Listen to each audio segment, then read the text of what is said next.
प्रश्न है त्रिभुज एबीसी में कोण ए पर समकोण है। देखो ये इकाई है ना, ये इकाई। हाँ, त्रिभुज एबीसी लिया, इसमें कोण ए पर है वो 90 डिग्री है। ए बी बराबर 3 इकाई है, ए बी सी ये 3 इकाई है। ए सी है वो 4 इकाई है, ये 4 है। और ए डी भुजा बी सी पर लंब है। तो अगर ये 3 है ये 4 है तो 90 के सामने कर्ण है, ये पूरी 5 हो गई। अब ए डी जो है बी सी पर ये लंब है, ऐसा इसने कह दिया है। तो त्रिभुज एडीबी का क्षेत्रफल बताना है। अब इस त्रिभुज एडीबी का क्षेत्रफल बताना है, ये 90 डिग्री है।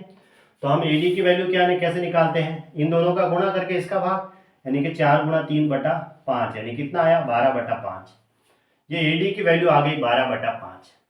अब 90 के सामने कर्ण होता है तो इसका मतलब ये कर्ण दे रखा है, तो ये आधार या लंब होगा। तो फिर ये निकाल सकते हैं, कर्ण के स्क्वायर में से इसको घटा देते हैं तो डीबी आ जाएगी, डीबी का स्क्वायर आ जाएगा, यानी कि 3 के स्क्वायर में से 12/5 का स्क्वायर घटा देते हैं ना।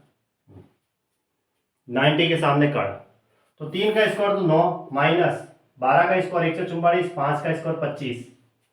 ठीक है, 25 को 10 से गुणा करते हैं तो 250 होता है, 9 है तो फिर कितना होगा 225 होगा, माइनस 144/25।